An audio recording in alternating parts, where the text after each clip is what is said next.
नमस्कार साथियों। आज 5वां दिन है जब पटना में TRE-4 को लेके छात्र बैठे हुए हैं, सत्याग्रह पे बैठे हुए हैं, सत्य के लिए आग्रह कर रहे हैं। ये पूरे प्रकरण को मैं 3-4 दिन से फॉलो कर रहा हूं, आप सबको अपडेट भी दे रहा हूं, इस पे अन्य वीडियो भी बनाया हूं। लेकिन जब ये सारी चीजें हो रही हैं तो मैं इस बात को सोचने के लिए विमश हो गया हूं कि आखिर बिहार सरकार को किस प्रकार के शिक्षकों की आवश्यकता है। आज का ये वीडियो जो है आप लोग पूरा देखिए और इस वीडियो को जितना हो सके शेयर करिए। अलग अलग ग्रुप बने हुए हैं ताकि और भी लोग समझ पाए और भी जो हमारे मैसेज है दूर तक पहुंच पाए। आप इसको चाहे तो अलग अलग क्लिपिंग भी कट करके शेयर कर सकते हैं। ये जो वीडियो का टाइटल है कि बिहार सरकार को किस प्रकार के शिक्षक चाहिए, इस पे बैठक की आवश्यकता है, सोचने की आवश्यकता है, विमर्श की आवश्यकता है, बातचीत की आवश्यकता है। क्यों हो सकता है? देखिए, पहले जो परीक्षा हो रहा था TRE-1, TRE-2, TRE-3 में 150 नंबर की आपकी जो परीक्षा है वो हो रही थी। 150 क्वेश्चन आते थे। 80 नंबर जो है आपके सब्जेक्टिव रहते थे। 40 नंबर आपका जीके जीएस से रहता था। इस जीके जीएस जो जनरल अवेयरनेस के सवाल है इस पे फोकस कीजिएगा। 80 सब्जेक्टिव, 40 जीके जीएस और 30 नंबर का आपका लैंग्वेज आता था। तो ये जो पूरा पेपर पैटर्न था, इसमें मुझे ये समझ में नहीं आ रही कि इसमें क्या कमियां थी। अब आप ये कह रहे हैं कि 150 नंबर का 150 मार्क के लिए 150 क्वेश्चन आएंगे और वो जनरल अवेयरनेस से आएंगे, जीके जीएस से आएंगे। मुझे इस बात का आप स्पष्टीकरण ये दीजिए कि अगर एक कोई मैथ का शिक्षक है, वो हिस्ट्री, जियोग्राफी, करंट अफेयर और भी जो जीके जीएस में चीजें होती हैं वो क्यों पढ़े? क्या उसको जाके ये सारे विषय को पढ़ाने की आवश्यकता है? विषय में वो तो मैथ के लिए सिलेक्ट हो रहा है, कोई हिंदी के लिए सिलेक्ट हो रहा है, कोई इंग्लिश के लिए सिलेक्ट हो रहा है। अब आप कहेंगे कि इन सब विषयों की सामान्य जागरूकता के लिए जरूरत होता है। एक शिक्षक के लिए ये सारे विषयों की जानकारी होनी जरूरी होती है ताकि वो जब बच्चों को पढ़ाए तो उस हिसाब से बच्चों को गाइड कर पाए। तो भैया, इन सारे विषयों की परीक्षा तो आप पहले भी ले रहे थे। 40 नंबर का जो आपका आता था जनरल अवेयरनेस, जिसमें 32 नंबर का आपका जीके जीएस रहता था और 8 नंबर के आपके रीजनिंग मैथ रहते थे, तो ये तो पहले भी आप ले रहे थे। आप रीजनिंग ले रहे थे। तो एक शिक्षक की जो मेंटल एबिलिटी है, वो कितना गहरा सोच पा रहा है, किस हिसाब से वो किसी सिचुएशन में है और वो किस हिसाब से उसको निकल पा रहा है उस सिचुएशन से, तो वो तो रीजनिंग आप पहले भी ले रहे थे। जो देश विदेश की जानकारी है, जिसमें सामान्य ज्ञान होना चाहिए एक शिक्षक के पास, चाहे वो किसी भी विषय का शिक्षक हो, किसी भी सब्जेक्ट का शिक्षक हो, तो 32 नंबर के लिए आप पहले भी ले रहे थे सामान्य ज्ञान। एक लैंग्वेज, चाहे मैथ का हो, फिजिक्स का हो, केमिस्ट्री का हो, म्यूजिक का हो, डांस का हो, किसी विषय का शिक्षक हो, उसकी जो भाषा पे वो पकड़ होनी चाहिए। तो भाषा का टेस्ट तो आप पहले भी ले रहे थे। और भाषा में मैं आपको बताऊं, ये लोगों ने सेट कर रखा है कि इसको क्वालिफाई ही करना है, संभवतः 30% नंबर लाने होते हैं। तो भाषा तो इन्होंने कंपल्सरी कर रखा। अगर आप लैंग्वेज क्वालिफाई नहीं करते हैं, पहले जो एग्जाम होता था TRE-1, TRE-2, TRE-3 की बात कर रहा हूं, तो आप मेरिट लिस्ट से ही बाहर हो जाएंगे। तो वहां पे तो क्वालिफाइड नंबर है। मैं क्या कहना चाहता हूं कि भैया, एक सब्जेक्ट के अलावा आप सामान्य ज्ञान भी देख रहे हैं, मेंटल एबिलिटी भी एक शिक्षक की देख रहे हैं, भाषा पे उसकी पकड़ है कि नहीं है, लैंग्वेज उसको आता है कि नहीं है, वो भी आप चेक कर रहे हैं। टीचिंग पेडागोजी आप चेक कर रहे हैं, वो कहां चेक कर रहे हैं? टेट के एग्जाम में आप चेक कर रहे हैं। स्टेट के एग्जाम में आप आर्ट ऑफ टीचिंग से वो चीजों को चेक कर रहे हैं कि वो बच्चों के बारे में, बच्चों के बिहेवियर के बारे में, बच्चों को पढ़ाने उसको आता है कि नहीं आता है। तो ये सारी चीजें तो आप पहले ही चेक कर रहे थे। तो इस 150 नंबर की आवश्यकता क्या थी भाई? 150 नंबर में 150 नंबर का जीके जीएस का प्रश्न आएगा। आपको पता है क्या कि आपको कितना पढ़ना पड़ेगा? सिलेबस ने दिया हुआ है 4 लाइन का। जब उस सिलेबस का आप विस्तार करेंगे तो आपको पता चलेगा कि आपको क्या क्या पढ़ना है। एक संगीत के विद्यार्थी के लिए, फिजिक्स के विद्यार्थी के लिए, हिंदी के विद्यार्थियों के लिए जियोग्राफी, हिस्ट्री सामान्य तरीके से वो पढ़ता है, उसमें डीप जाके बहुत डिटेल में नहीं पढ़ता है। वो पहले भी पढ़ रहा था 32 नंबर के लिए। अब कह रहे हैं वो 150 नंबर के लिए पढ़े। कई लोग इसमें तर्क देते हैं कि 2 परीक्षा इसलिए हो रही है क्योंकि पेपर लीक रुक पाए। मतलब जब आप स्टेट आपने लिया, उसके बाद आपने बीपीएससी की वैकेंसी निकाली, इन 2 परीक्षा में आपका पेपर लीक नहीं रुक पाया। एक और आप परीक्षा ले लेंगे तो पेपर लीक रुक जाएगा। ये कहां का लॉजिक है? ये किस प्रकार का लॉजिक है?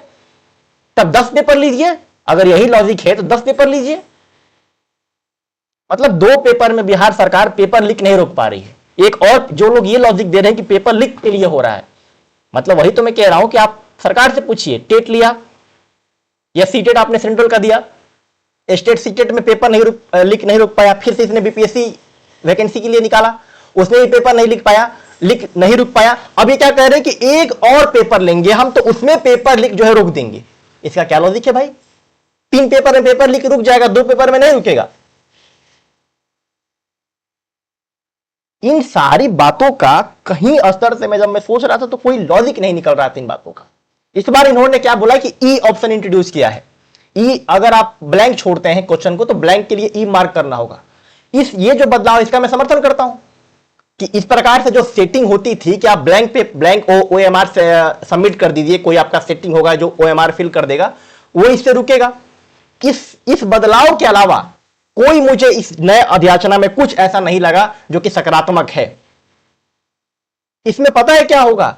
जिन विद्यार्थियों का जीके जीएस बढ़िया होगा, जो सामान्यतः दूसरे परीक्षा की तैयारी कर रहे होंगे, अपना जनरल कॉम्पिटिटिव एग्जाम, कोई पीसीएस की तैयारी कर रहा है, कोई यूपीएससी की तैयारी कर रहा है, कोई रेलवे की तैयारी कर रहा है, कोई एसएससी की तैयारी कर रहा है, तो उनका जीके जीएस स्ट्रांग है, बढ़िया है, कायदे का है, वो इसमें बाजी मार ले जाएंगे। अब आप कहेंगे बीएड की आवश्यकता है, वो बीएड नहीं किए रहते, बहुत सारे ऐसे सब्जेक्ट हैं जिसमें बीएड की आवश्यकता ही नहीं है। तो जो विषयवार जो शिक्षक जिसका सब्जेक्ट बहुत बढ़िया है, सब सब्जेक्ट पर उसकी पकड़ है, उसको आप प्री में ही पहले ही निकाल देंगे। क्यों निकाल देंगे? क्योंकि वो तो हिंदी का शिक्षक था, वो तो इंग्लिश का शिक्षक था, वो तो फिजिक्स का शिक्षक था, वो तो संगीत का था, नृत्य का था, बंगाली का था, उसको तो इस विषय पे पकड़ है, वो इस विषय को स्कूल में जाके विद्यार्थियों को बहुत कायदे से पढ़ा सकता है। लेकिन आप क्या बोल रहे हैं कि नहीं भाई, तुम्हारा जनरल अवेयरनेस ठीक नहीं है, 150 नंबर का हम जनरल अवेयरनेस लेंगे, 150 क्वेश्चन पूछेंगे, तो तुम्हारा सब्जेक्ट क्या है उससे हमको मतलब नहीं है, हम जीके जीएस से सिलेक्शन कर देंगे। वही तो कर रहे हैं भाई, पहले ही आपको निकाल दिया जाएगा अगर आपका सब्जेक्ट इंपॉर्टेंट है। तो इस प्रकार से जो आप गुणवत्ता चाह रहे थे, अभी मैंने सुना मंत्री जी का बयान, कह रहे थे कि हम अच्छे शिक्षक की नियुक्ति चाहते हैं। इस प्रक्रिया से अच्छे शिक्षक की नियुक्ति कैसे होगी?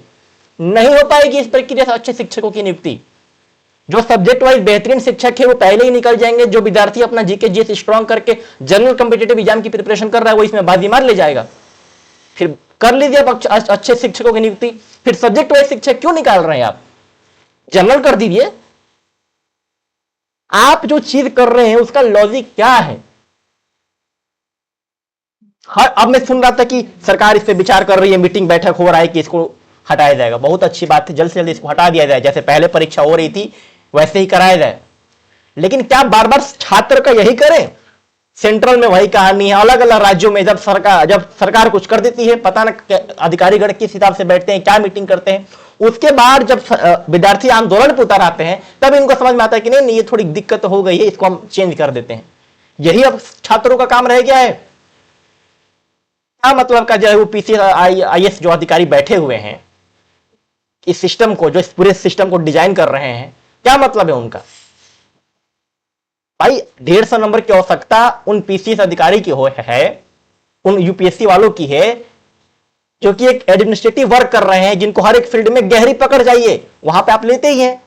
शिक्षकों के लिए उनके सब्जेक्ट में गहरी पकड़ चाहिए, वो तो इस प्रक्रिया से कहीं भी मुझे नहीं दिख रहा है कि एक बढ़िया शिक्षक जिसका मैथ में पकड़ होगा और मैथ का शिक्षक बन ही नहीं पाएगा। क्यों नहीं बन पाएगा? क्योंकि उसका हिस्ट्री, भूगोल, करंट अफेयर ये सब कमजोर है। पहले आप 32 नंबर का लेते थे तो उतना वो पढ़ लेता था, सर आप 150 क्वेश्चन कर दी, कहां से क्या कोई पढ़ पाएगा? जहां आपको ध्यान देना है, जैसे म्यूजिक टीजीटी में आपने सिर्फ 2 सीट दिया, किस फॉर्मूले से दिया ये मुझे नहीं पता है। न्यू एजुकेशन पॉलिसी क्या कहती है उसके हिसाब से आपको किस हिसाब से चीजों को डिजाइन करना है, शायद आप वहां फोकस नहीं कर पा रहे। लेकिन जहां ध्यान नहीं देना है, जिसकी कोई आवश्यकता नहीं थी, नए एग्जाम पैटर्न की कोई मतलब ही नहीं है, आपका जो एग्जाम पैटर्न पहले से था वो बहुत अच्छा था, लेकिन आप बिना मतलब का इसमें नए एग्जाम पैटर्न की घोषणा करेंगे, उसको लेकर आएंगे, बिना मतलब का बदलाव करेंगे, जिससे छात्र जो है परेशान होगा, सड़कों पर जाके बैठेगा। तो यही है। और बिहार सरकार भैया जवाब देगी किस प्रकार के शिक्षकों की आपकी आवश्यकता है। बाकी आप लोग बताइए, आप लोग मेरे बात से सहमत है कि नहीं है? और जो भी चीजें हैं कमेंट बॉक्स खुला हुआ है आप लोग के लिए, और जितना ज्यादा हो सके शेयर करें ताकि सब तक इस प्रकार की वीडियो पहुंच पाए। धन्यवाद।